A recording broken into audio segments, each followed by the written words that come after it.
What's up you guys, and welcome back to my channel. Today I am bringing you something a little bit different. I was contacted recently by a company who specializes in wigs and hairpieces to do a review on my YouTube channel, which I gladly accepted because a lot of you guys have been asking me to make a video on wigs and which wigs I recommend and what things make a good wig. So I thought this would be a great opportunity to show you guys what I think. Now, the company that reached out to me was a company called Donalovehair, and the wig came in this cute little box.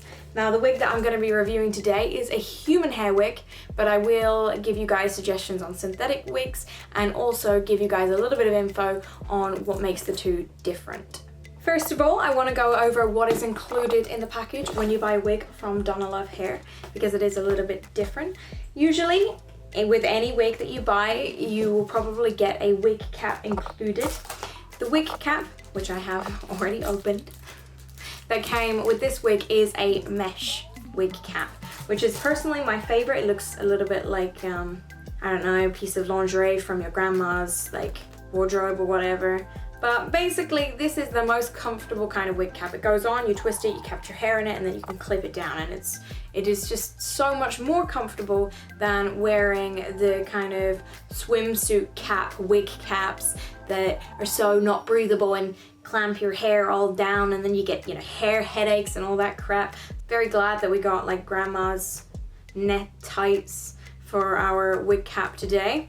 Also, something that I thought was very sweet is that this wig also came with a hairbrush. And the hairbrush kind of looks to me like a tangle teaser with a handle, which is perfect because I pretty much exclusively only use a tangle teaser, so I can use this with all of my wigs and my own hair, and yeah, pretty much does the job. So good job to Donalovehair for providing both of those useful things. Most importantly, let's get on to the wig. So here she is. She is this beautiful teal blue wig that is kind of, I want to say natural. I mean, there's nothing natural about blue wig, but it's almost, there are parts of the blue that are faded and have like a green tone. So it's just such a festival-y kind of real blue.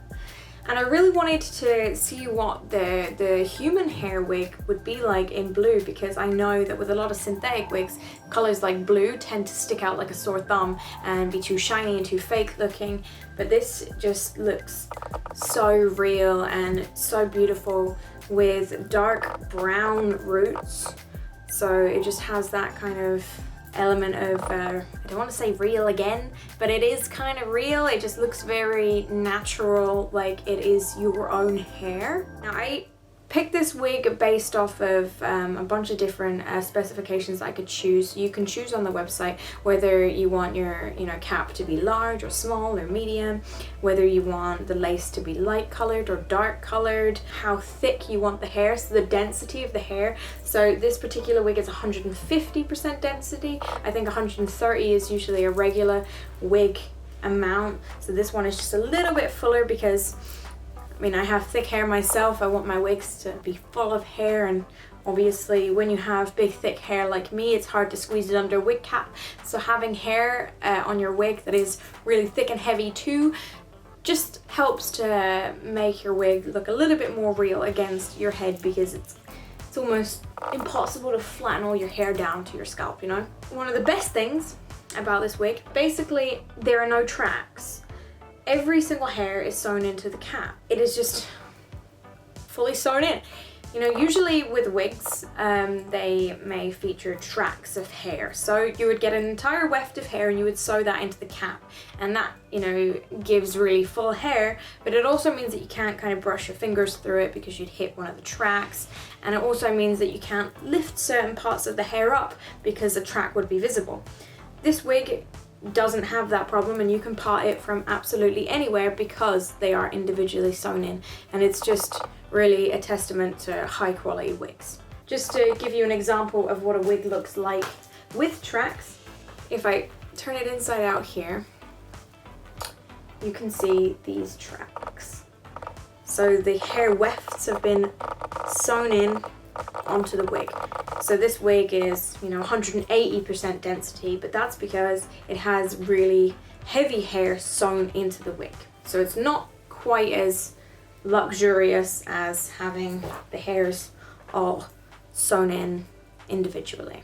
Another feature of this wig is that it has baby hairs pre-cut into it.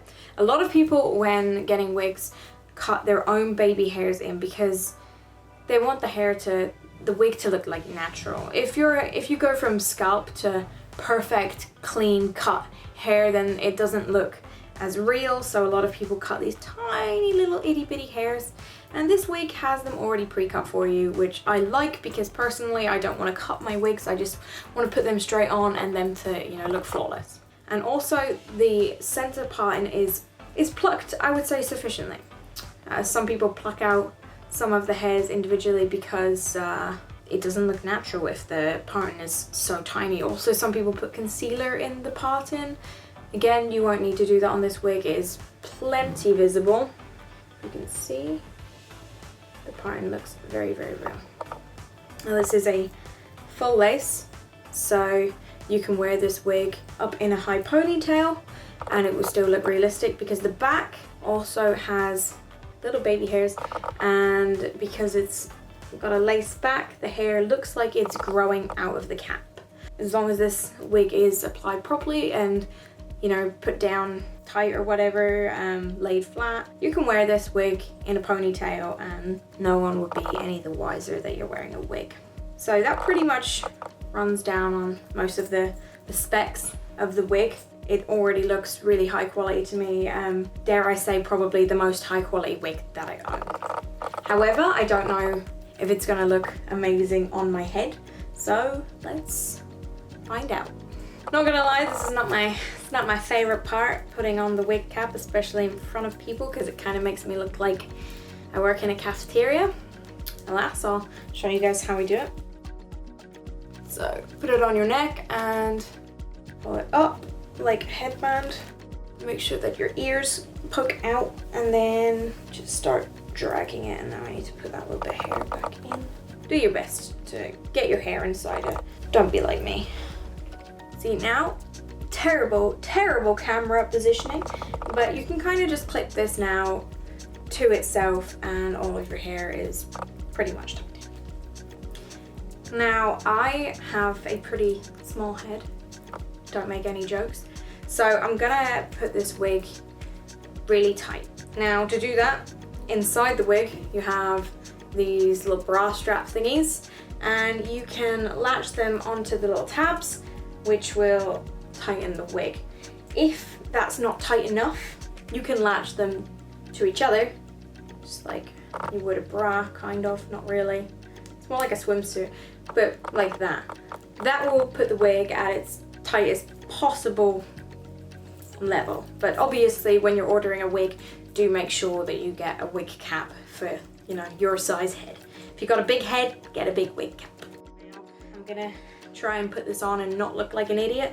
I don't know how all these, you know, YouTube people put their wigs on and don't look stupid, because I look dumb every single time.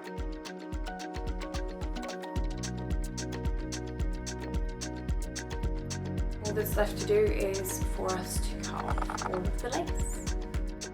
Now keep in mind when you are cutting the lace off of your wig is that you can, you know, you can't add the lace back. So start by just cutting off a little, and then you can cut more and more off depending on how you prefer to wear your wig. Some people like to have a little bit of lace that they actually stick down to their head, and some people prefer to cut it as close to the hairline as possible.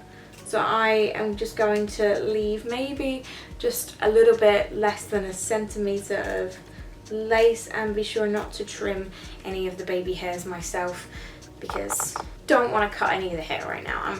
I want to check the hairline once all the lace is removed. So I just work in little tiny areas and cut off little squares until we are at a good amount of lace remaining. So again, just be, you know, wary that you can't add the lace back after you cut it off. So just go in small amounts. It's better to be safe than sorry, and you can always cut more later. So let's go ahead and pop her back on our head. Okay, I've got the wig on. Gonna be honest with you guys, I love it. I think that the wig is beautiful. I think that the color is beautiful. I think that the cap is awesome. I think that it's awesome that it's, you know, each hair is sewn individually into the cap. I think that the parting looks realistic. We can obviously cut the lace a tiny bit shorter or conceal it to blend better into my skin tone, but just as a first impressions review of trying this unit on, I think it's really, really nice. And I will leave in somewhere here again the description and the specifications of this wig in case you guys want to grab one. I'll also leave in the bio a code so that you guys can pick up a synthetic wig from Donalovehair if you guys want. It will give you a little bit of money off.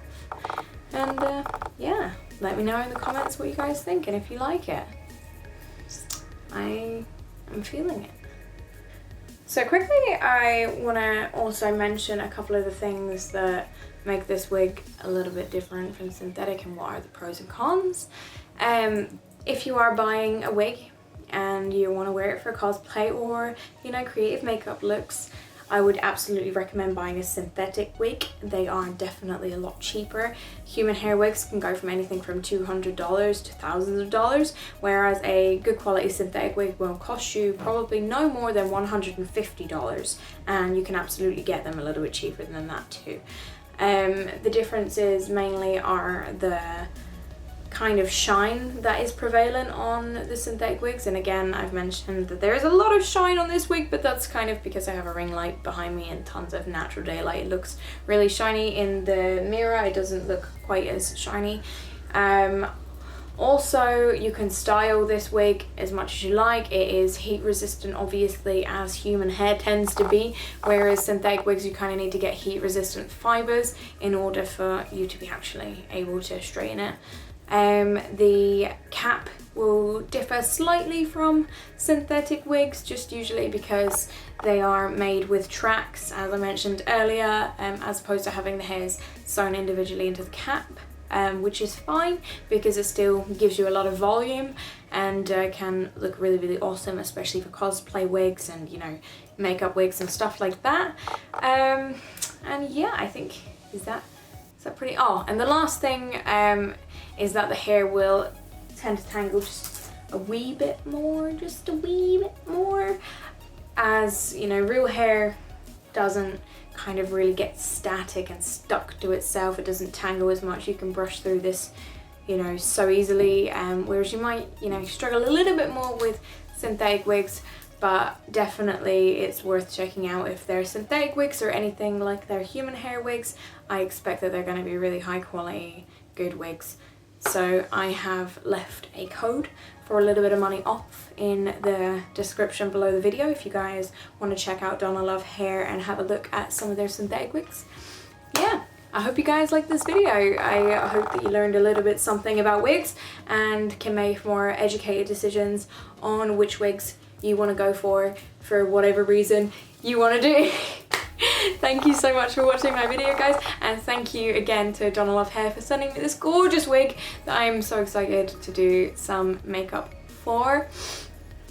Thanks you guys, thanks for watching, and I'll see you guys in the next video. Bye!